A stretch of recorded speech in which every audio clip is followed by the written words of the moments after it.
Hello అందరికీ నమస్తే. Welcome back to our channel Chandini stories and vlogs. ఈ వీడియో చూస్తున్న ప్రతి ఒక్కరికి కూడా పేరు పేరున మీకు మీ కుటుంబ సభ్యులకి శ్రీ విశ్వావసు నామ సంవత్సరం ఉగాది శుభాకాంక్షలు. ఈ ఉగాది నుంచి మీకు అన్ని మంచి జరగాలని మనస్ఫూర్తిగా కోరుకుంటున్నాను. ఈ ఉగాదితో మీ ఇంట్లోకి ఇంకొంచెం ఆనందం, ఆరోగ్యం, ముఖ్యంగా చాలా ఆరోగ్యం రావాలని కోరుకుంటున్నాను. కొత్త పనులు మీరు ప్రారంభించి మంచి అవకాశాలు మీకు ఇయర్లో వచ్చి సూపర్ విజయవంతంగా ఉండాలని మనస్ఫూర్తిగా కోరుకుంటున్నాను. ఆ దేవుని కూడా ప్రార్థిస్తాను. ముందుగా నా థంబ్నెయిల్ చూసి అది నచ్చి మీరు లోపలికి వచ్చారు చూడండి, థ్యాంక్ యూ వెరీ మచ్. ఎవరైనా కొత్తగా మన వీడియోస్ని చూస్తున్నట్లయితే మన ఛానల్లో మిగిలిన వీడియోస్ కూడా ఉంటాయి. ఒకవేళ అవి కూడా చూసి మీకు అవి కూడా నచ్చితే సబ్స్క్రైబ్ చేసుకుంటారని, నిజంగా వీడియో నచ్చితే లైక్ కూడా చేస్తారు అనుకుంటున్నాను. అంటే మరీ ఎక్కువ నచ్చితే అప్పుడు షేర్ చేయండి. మీరు ఇచ్చే ఒక్కొక్క లైక్, మీరు చేసుకునే సబ్స్క్రైబ్ ఎంత మోటివేషన్ ఇస్తుంది అని అంటే ఇంకో వీడియో చేయడానికి కొంచెం ఉత్సాహం వస్తుంది అనమాట. చాలా సపోర్టివ్గా కూడా ఉంటుంది. మీ ఉగాది ఎలా అయింది? ఖచ్చితంగా మీ అందరూ చాలా బాగా సెలబ్రేట్ చేసుకున్నారని అనుకుంటున్నాను. ఒకవేళ ఈవినింగ్ పూట అలాగా పంచాంగ శ్రవణం విని కొంచెం ఆదాయం, వ్యయము, రాజపూజ్యం, అవమానం అవన్నీ అటు ఇటుగా ఉండేవాళ్ళు కొంచెం డిస్టర్బ్డ్గా ఉంటే అస్సలు ఫీల్ కావద్దు. మీకు తెలుసు కదండి, ఉగాది పచ్చడిలో ఎలా అయితే తీపి, పులుపు, చేదు, వగరు అన్నీ కలిపి ఉంటాయో మన లైఫ్ కూడా ఇంకంతే కదా అండి. ఇంక అన్నీ కలిసే ఉంటాయి. మనం అన్నిటిని ఈజీ తట్టుకొని వెళ్ళిపోతాం కదా. ఒకవేళ ఎవరైనా బాధపడినట్లయితే అస్సలు బాధపడొద్దు. అంత పాజిటివ్గా ఉండండి. అంత భారం దేవుడిపై వేసేయండి. దేవునామస్మరణ చేసుకుంటూ ఉంటే అంత బాగానే ఉంటుంది. నేనైతే అదే నమ్ముతున్నాను. మీరు కూడా అదే నమ్ముతారని అనుకుంటున్నాను. ఎవరు అధైర్యపడకుండా చాలా ధైర్యంగా ఉండాలని అనుకుంటున్నాను. ఎలాగూ ఏది శాశ్వతం కాదు కదా అండి. కొంచెం కష్టం ఈసారి వచ్చినా కానీ కొంచెం మనం తట్టుకుంటే అయిపోతుంది. ఇంకా ఆదాయం వ్యయం అంటారా, బాగా కష్టపడితే ఆదాయం ఎలాగూ వస్తుంది.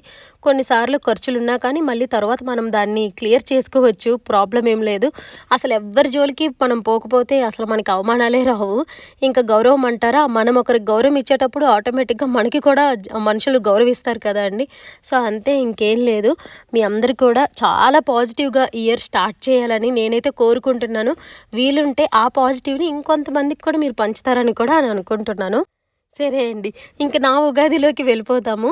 నేను అమెరికాకు వచ్చాక ఇది 3వ సంవత్సరం చేసుకోవటం అనమాట ఉగాది. ఈ 3 సంవత్సరాల్లో ఇక్కడ ఇంత మంచి లేత మామిడికాయ దొరకడం ఇదే మొదటిసారి. ఫస్ట్ అసలు అనుకోకుండా ముందు రోజు ఈవినింగ్ ఇక్కడ తెలిసిన ఒక తమ్ముడికి అడిగితే తను తెచ్చి వేప పువ్వు ఇంకా మామిడికాయ ఇచ్చారు. అసలు ఆ లేత మామిడికాయ చూడకనే నాకు ఎంత అసలు భలే అనిపించింది. నా చిన్నప్పుడు నా స్కూల్ డేస్లో అనమాట. మోస్ట్లీ అందరికీ దగ్గరలోని చెట్లు ఉండేవి, మామిడికాయ చెట్లు. అందరం స్కూల్కి ఆ మామిడికాయలు తెచ్చుకునే వాళ్ళము.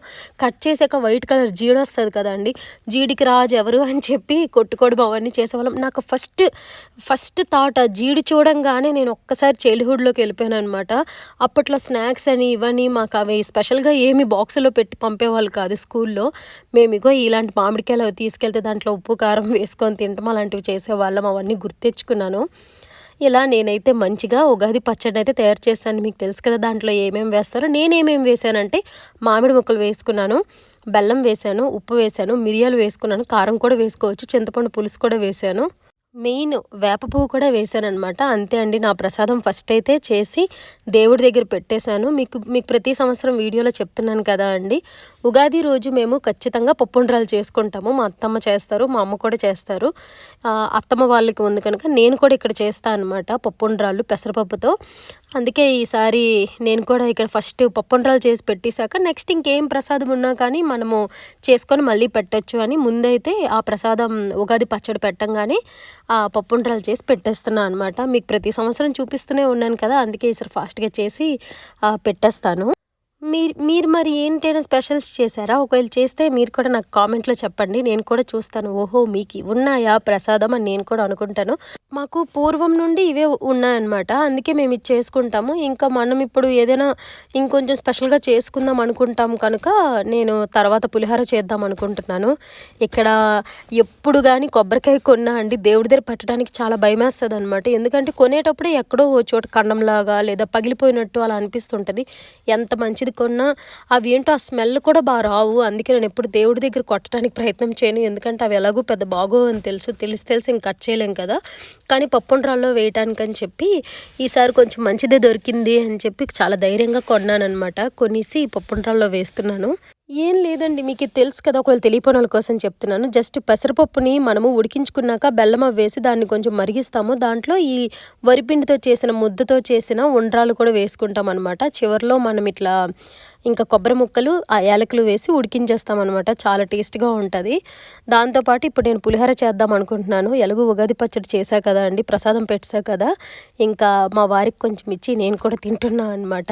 ఏంటో అండి బెల్లం కొంచెం ఎక్కువ వేయడమో ఏంటో అదిరిపోయింది అసలు పచ్చడి. ఈసారి ఫస్ట్ టైం తక్కువ చేశాను గానీ చాలా చాలా టేస్ట్‌గా వచ్చిందనమాట. నాకైతే చాలా చాలా నచ్చింది పచ్చడైతే.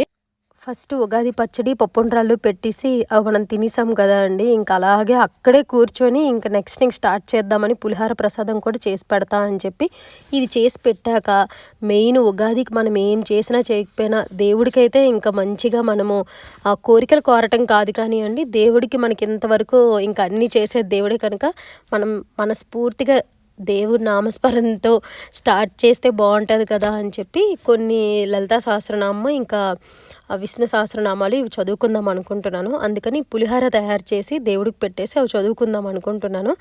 మీకు తెలుసు కదండి పులిహోరకి నాకు చింతపండు పులిహోరే మోస్ట్లీ ప్రిఫర్ చేస్తాను అనమాట. ఇంకా ఏది కుదరలేదు అప్పటికప్పుడు చేయాలంటేనే నిమ్మకాయ పులిహోర అప్పుడప్పుడు పెడుతుంటాను. కానీ ఈసారి ఇంట్లో బాస్మతి రైస్ ఉండటం వల్ల నేను ఎప్పుడు వీటితో ట్రై చేయలేదు. దాన్ని ఎప్పుడైతే రైస్ పొడి పొడిగా వస్తుందో నాకు ఇంకా అర్థమైపోతుంది కొద్దిగా గొప్ప మంచిగా వస్తుంది పులిహోర అని. మంచిగానే వచ్చిందండి. అది కూడా దేవుడికి పెట్టుకున్నాను. శుభ్రంగా మనస్ఫూర్తిగా అసలు చక్కగా అనమాట మంచిగా అయిపోయింది. ఈవినింగ్ వరకు అది ఎలా అయిపోయిందో తెలీదు. అలా దేవుడి దగ్గర ఉన్నట్టు అయిపోయింది. ప్రసాదాలు పెట్టుకోవటం, ఆ ప్రసాదం తినటం, మళ్ళీ ప్రసాదం చేయటం అలా అయిపోయింది. అలా నేను కూడా పూజ చేసుకుంటున్నాను. మీ అందరూ కూడా మంచిగా పూజ చేసుకున్నారు అనుకుంటున్నాను.